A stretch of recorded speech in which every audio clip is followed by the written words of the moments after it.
Mother's Day today, and maybe that's why we're a little sparser than usual, people off with their moms, and I'm sure the rest of us are going to be spending the afternoon with our moms. Yeah, I was telling people outside, the Japanese say if you carry, or maybe the Chinese, anyway, what my Seisen Roshis used to say is if you carry your parents on your back for your whole life, that won't repay them for the wonderful gift of life. It's true. It's so wonderful. And Buddha said, it's so wonderful to be born in human form, so we can practice. According to what the Buddha said, and I always get in trouble with this, but anyway, the human form is the best way to get enlightened. If you're in the heaven realms, of course, who cares? Because if you get everything you want in the heaven realms. And the hell realms are too difficult. And it's true for people, too. But people are perfect. There's enough suffering that we want to know, what is this? What is this?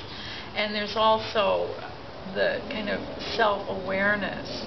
So according to the Buddha, animals can't get enlightened, and that's where I get in trouble.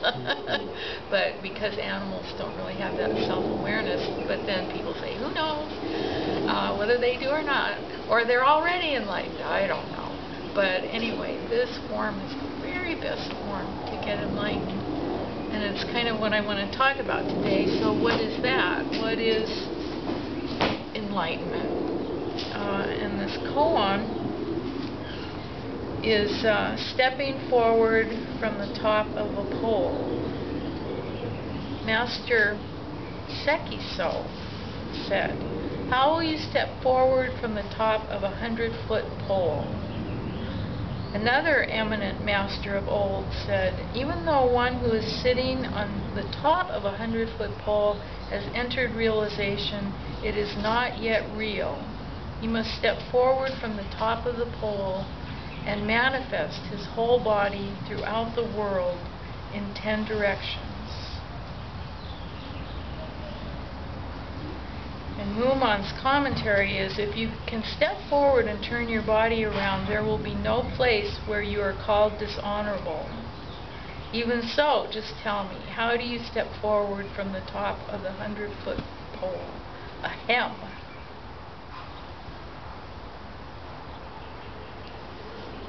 And the verse, making the eye on the forehead blind, one clings to the mark on the scale.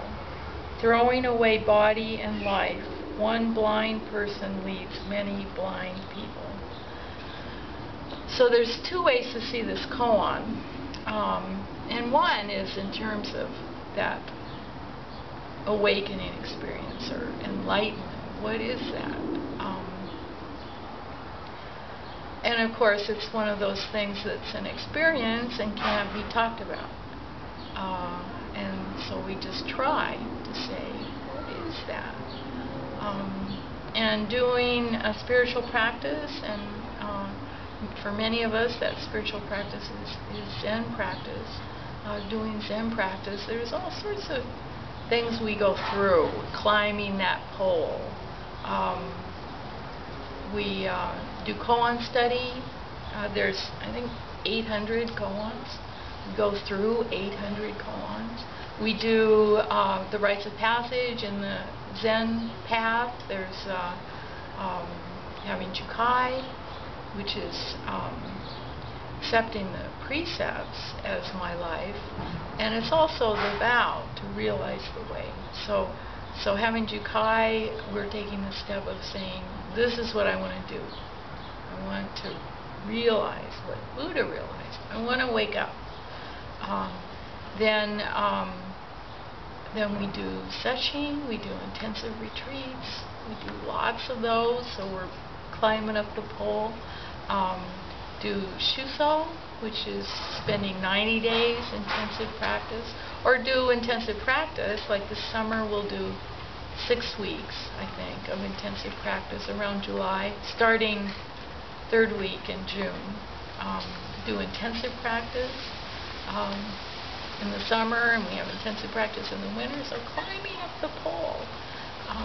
But even so, after years and years of practice, and some of you maybe have another tradition that you do practice in, and it's the same thing. Years and years of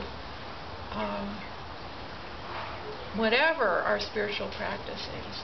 And still, there's something that holds us back. There's some little piece that isn't quite taken care of. When we first start practicing, it's easier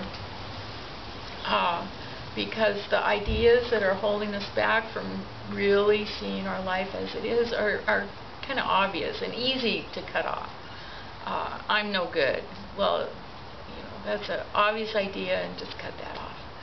But some of these are just in our body, ideas of separation, ideas that, and the holding on to me and my stuff, my realization, my teaching, somehow holding on to this sense of separation. So to just really finally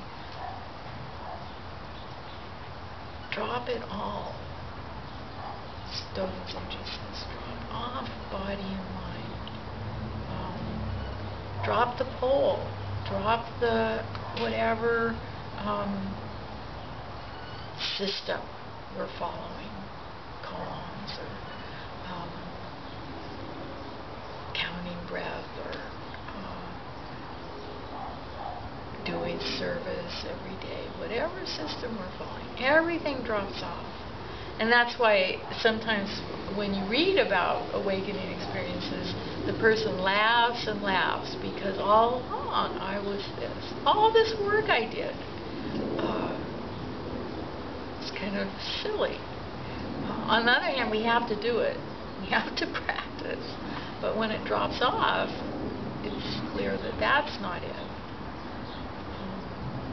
So one way to see this pole is to drop off everything. And how that works is sometimes we're afraid of awakening because I think, I'm going to miss being able to paint or sing or whatever our skills are, whatever our personality is.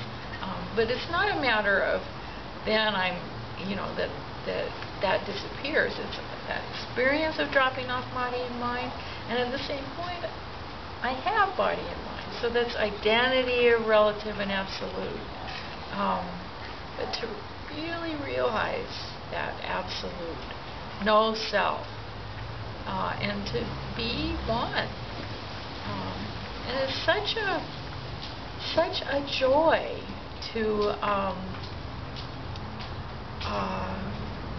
lose all of our anxiety, what the suffering. This is the way to end suffering. So if there's no self, who is there to be anxious? There's no self, who is there to be depressed? Who is there to want? Who is there to hate? So it's such a relief to drop it all off, and yet somehow we cling to our fear, anxiety, depression. Someone told me their therapist said, and it made sense to me, that when you're thinking about the future, that's anxiety, because I'm worried about what's going to happen.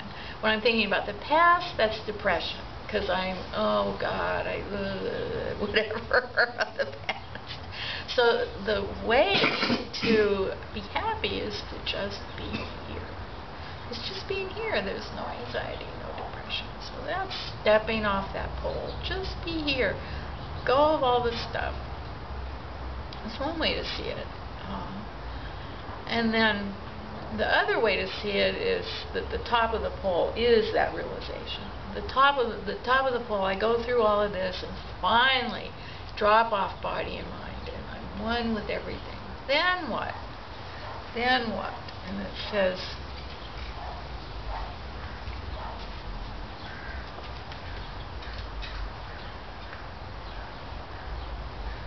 even though one who is sitting on the top of a 100-foot pole has entered realization, it is not yet real.